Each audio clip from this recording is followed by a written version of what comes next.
Domžalčani so po izpadu iz Evrope psihološko povsem na tleh. Nekateri pravijo, ravno pravšnji nasprotnik je za nas v iskanju prve zmage v novi sezoni. Pa je res tako ali bodo Domžale zato še bolj nevarne? Menimo, da vsak nasprotnik, ki je imel težko obdobje, seveda ima svoje pace, tako kot smo jih imeli tudi mi. Jaz mislim, da to bo za njih še posebna tekma, ker so z nami vedno igrali kvalitetno, vedno so se borili do zadnjega. Spomnimo se večjih tekem od nazaj, kjer so poskušali v zadnjih minutah priti do dobrega rezultata in jim je to tudi uspelo.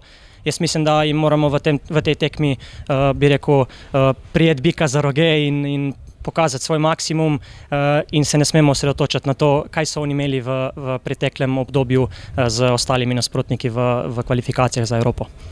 Jasmin, ljudje takole pravijo, nimamo še zmage v novi sezoni, pa pozabljajo, da smo v prvih 4 krogih samo enkrat morali priznati premoč nasprotnikov. Kljub temu, bi bili jutri zadovoljni z točko? Zagovarjamo dobro igro.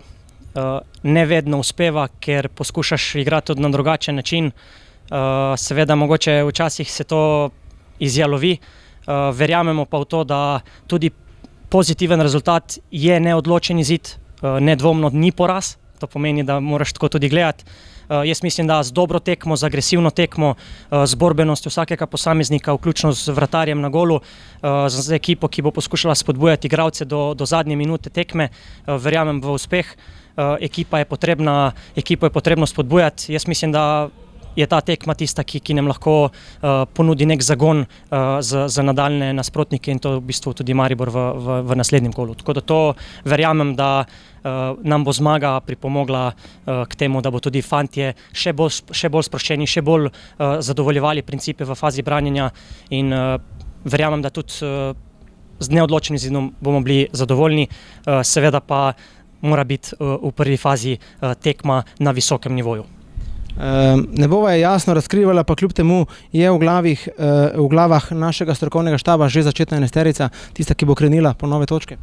Je, nedvomno sta 2 dneva, dan pred tekmo, tista, kjer že poskušamo nekako uveljavljati naše delo na igrišču v fazi napada in v fazi branjenja. Nekih večjih sprememb ne vidim, z glavnim trenerjem še nismo debatirali o nekih spremembah, imamo fokus tako jaz kot ostali trenerji, kakšna bo postava in verjamemo v njo, kar je pa tudi pomembno zato, da v bistvu fantje dobijo tisto energijo, tisto samozavest, ki je še najbolj potrebna v tekmi, kot je jutrišnjo.